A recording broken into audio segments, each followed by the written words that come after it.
Hello and welcome. Today we will be playing some Fallout New Vegas and trying to beat it as Rick from Rick and Morty.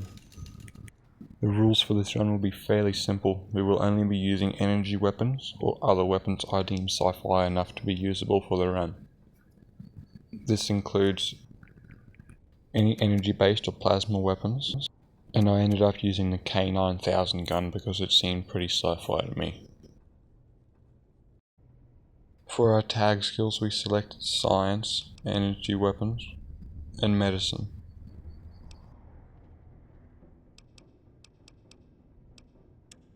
I didn't exactly know what to pick for our last perk, as there are a few things that would have suited Rick as a character. Lockpick, repair, explosives, it's got a lot of skills. But I decided on medicine as it would be the most useful. The final set of rules for this run regarding our armor is that we can't wear anything other than the Mad Scientist scrubs or one of the variants of it, and the stealth suit, but only for special occasions. And that I would have to acquire said apparel before visiting the strip. So the very first thing I did was strip down to my duds and start making my way to the crash satellite so I could start the Old World Blues DLC. I tested my one energy weapon on some geckos along the way just to see how much damage it did. I really don't like energy weapons. Most of them are very inaccurate. Well, some of them do good damage if you can hit your shots. Discovering Prim along my way to the crash satellite, so I'd have places to fast travel to make the trip quicker. We waited for midnight and then got transported to Big Empty. All at the lowly level of level 1.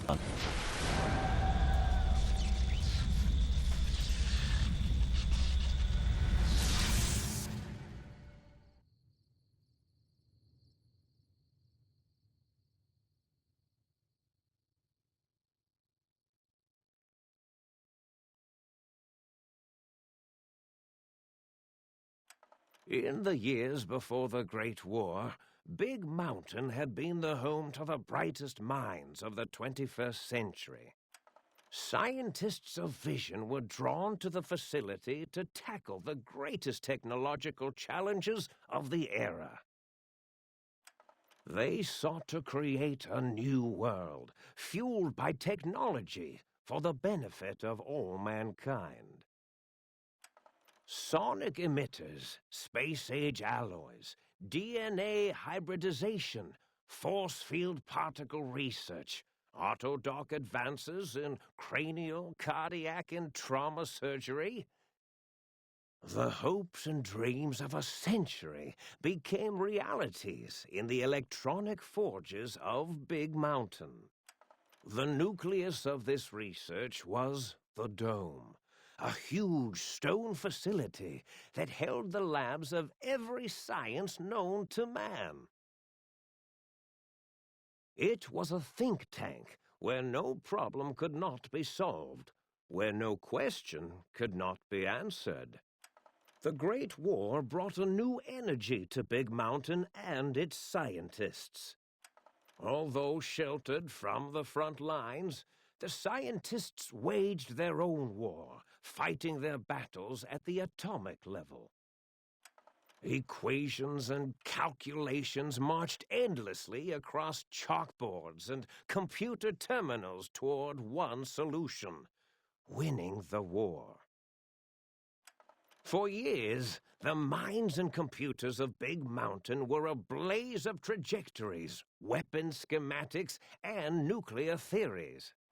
The problems began to outpace the solutions, first geometrically, then exponentially. As the war escalated, so did the questions. On the night of October 23rd, 2077, the scientists received an answer that put all their questions to rest. In the aftermath, Big Mountain's silent experiments went to sleep, their creators slowly dying in the new world that had been left behind. And the great stone in the middle of the Big Empty lay untouched, filled with countless technological wonders. Wonders that, in the end, had been answers to the wrong question.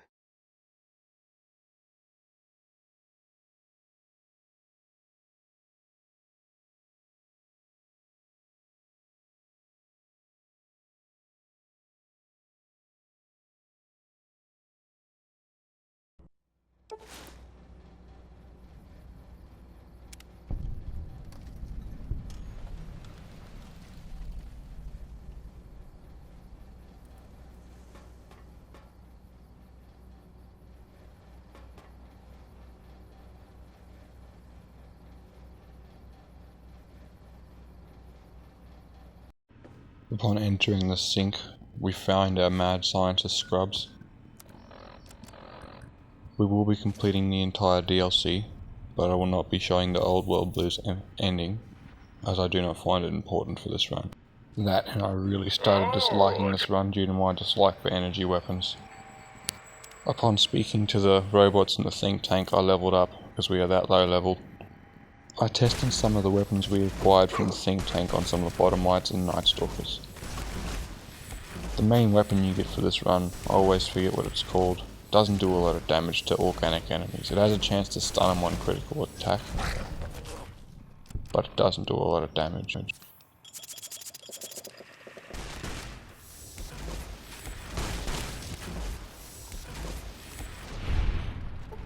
Where it does shine though, is taking care of robots.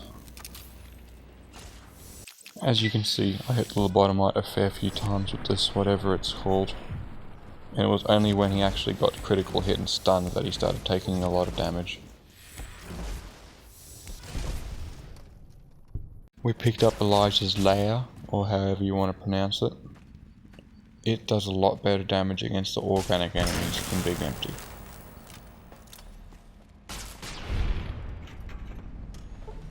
I found all of the personality chips in Big Empty and plugged them in. I personally enjoy talking to the toaster.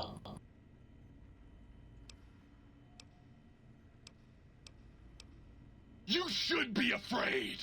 I am the scourge of all small appliances, and the boogeyman that keeps lesser toasters awake at night!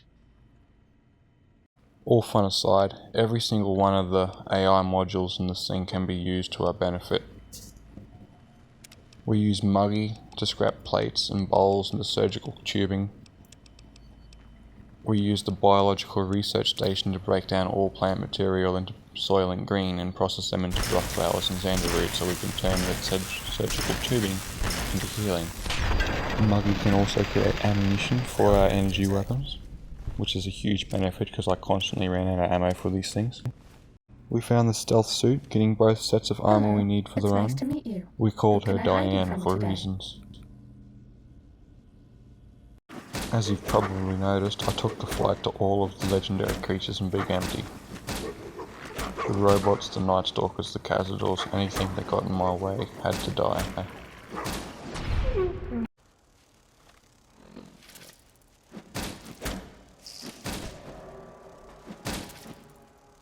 Most of these unique creatures guided one of the AI modules needed to upgrade the sync AIs, so that was part of the reason we started taking them out.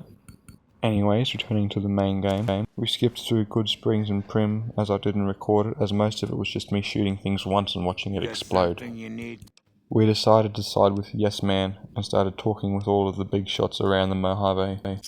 The White Gloves and the Great Khans, along with the Boomers, were ignored. The rest of the factions were dealt with. We chose to help the Emeritus plan to overtake the Strip, siding for chaos and having fun. I'm sorry, boss. Sometimes I just can't control myself. I don't know what's wrong with me. I swear I can turn this around. Just give me another chance. I don't want to fucking hear it. You've lost the trust of the family. Goodbye. I hope hell isn't too hot for you.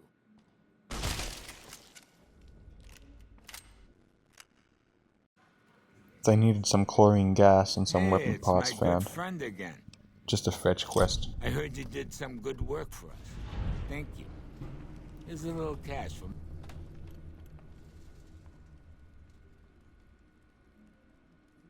I decided to wipe out most of Freeside just for the sake of it, including the Kings and the followers, but we didn't do that quite yet as I have use for their healing supplies still. And it was at this moment I had gotten a reaction from an NPC in Fallout New Vegas I'd never gotten before.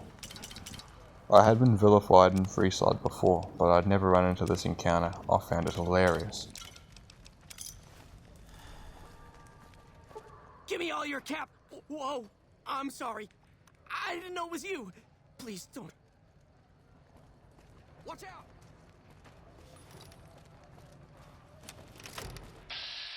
Upon realizing I did not have a high enough lockpick skill to picklock my way into the Brotherhood's bunker, I acquired Eddie as a companion, trying to see if I could get in through his quest. I spoke with Old Lady Gibson and got his first audio log to trigger, but when speaking to the follower's doctor inside the Poseidon Energy Building, he did not trigger his second dialogue. This upset me, so I decided to kill all of the NCR by triggering the defense system. I also powered the Archimedes 2 weapon and picked it up for later. It would prove useful.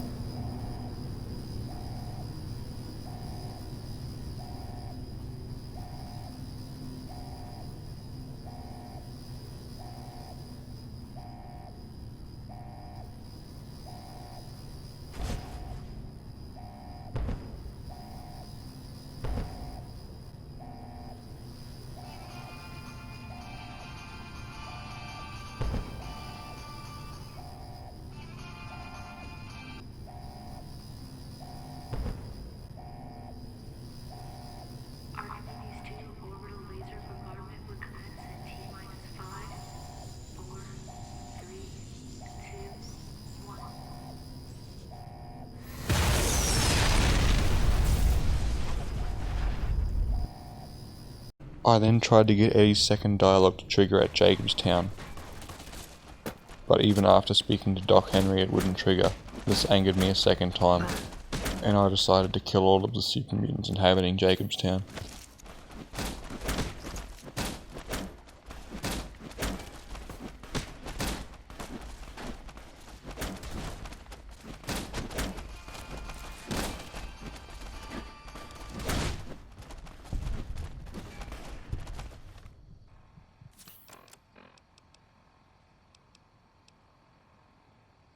And after all that, I just ended up going and getting Veronica anyways.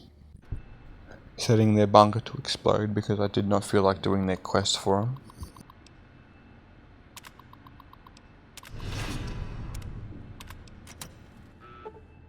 Clearly you're determined to fight the brother. And killed Veronica, leaving her corpse down in the bunker to be buried with the rest of the Brotherhood.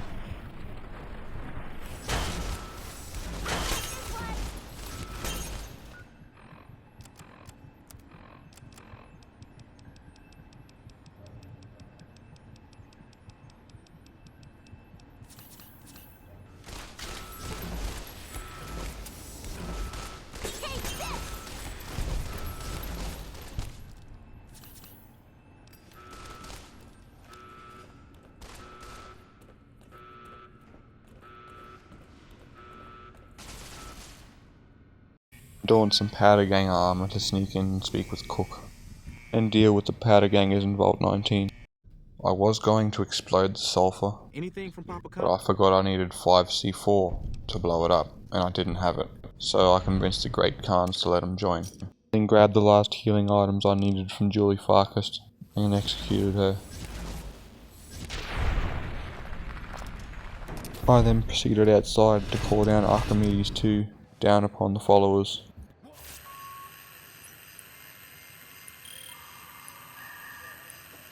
This incinerated most of the followers and turned the Old Mormon fort into a crater.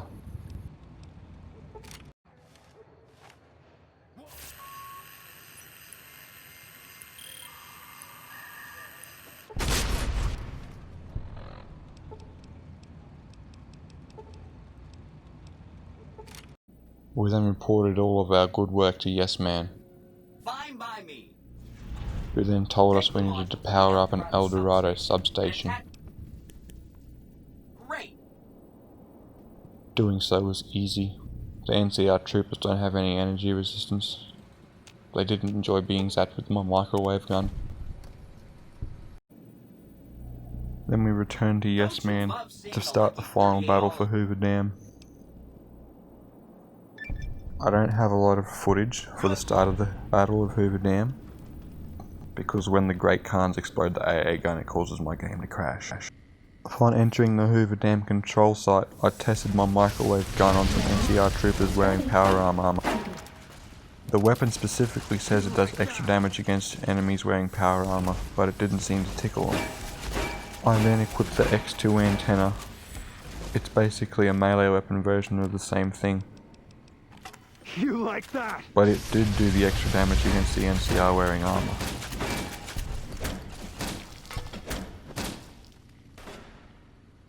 After clearing the NCR from the dam control center, we told Yes Man to send the power from the dam to the fort powering the Securitrons underneath it.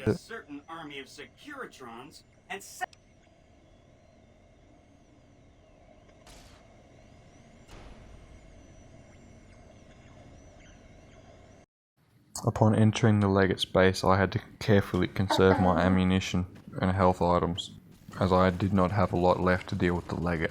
This is of course when I equipped the MK2 stealth armor, as this is where the real game begins. The entire rest of the game was a cakewalk with the technologies found in Big Empty. But the fight against the Legate and his Praetorians was a whole nother thing. After eventually making my way through the Praetorian, I came across the Legate. The Legate was a hard fight. I lost this battle a lot. I ended up having to strategize, instead of just running around pelting him with whatever ammo I had, since ammo was very limited. I ended up hitting him with Archimedes too, and then luring him to a pile of mines and dynamite which I had placed on the stairwell. This did most of the damage to kill him, causing him to retreat. This was the moment of which I had to strike to defeat him, otherwise all was lost. We got him, and then it was General Oliver's turn. General Oliver got me a few times too, because he draws his pistol and fires very quickly, and I had taken off my stealth suit. We were once again unarmored. The first shot he fires from the hip always seems to be a headshot and always killed me in one shot. I reloaded a save to just after I killed the Legate, and then took some buff out in Psycho so I could wear the hit. Then I ran around a corner into a Brahmin pen to let Yes Man and the remaining Securitrons deal with General Oliver and his rangers. And with that, we beat Fallout New Vegas as Rick from Rick and Morty. At least in my opinion anyways. Comment if you disagree. If you enjoyed the video, please like. If you'd like to see more, please subscribe. And as for that, I will leave you with the ending we got for this run. Secret how you, I say, can you ask them?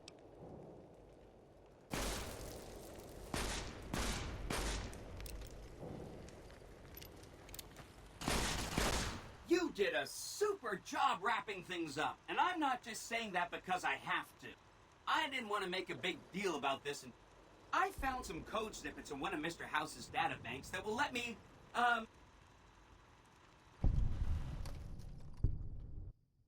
And so the courier who had cheated death in the cemetery outside Goodsprings cheated death once again, and the Mojave Wasteland was forever changed.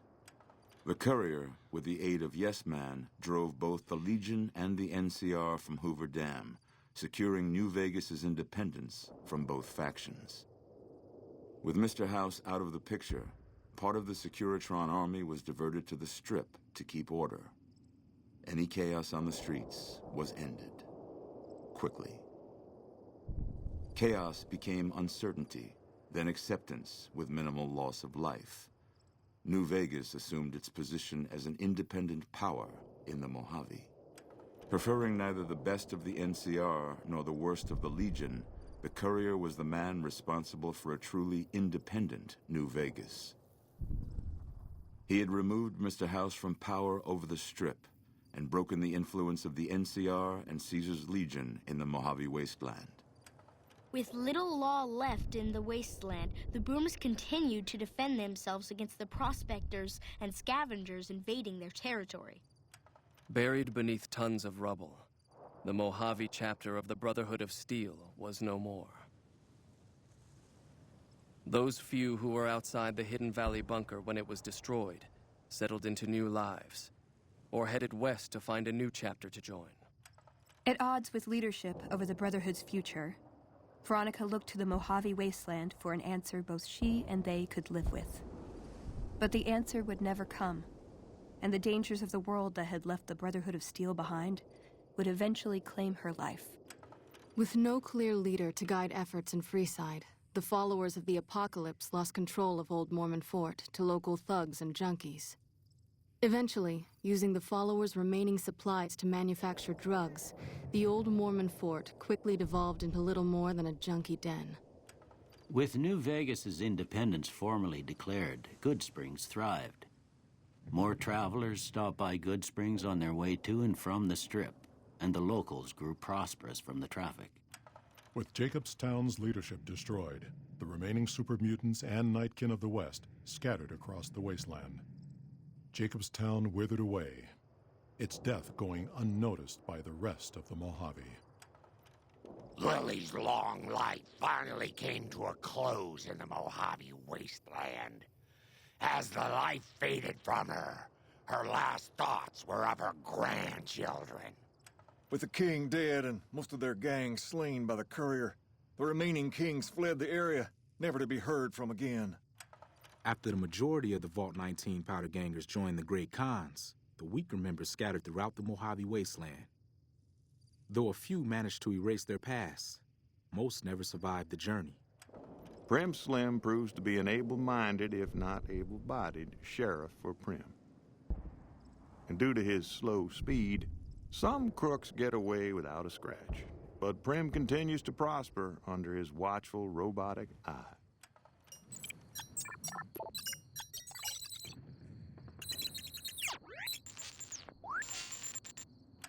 And so the Courier's Road came to an end, for now.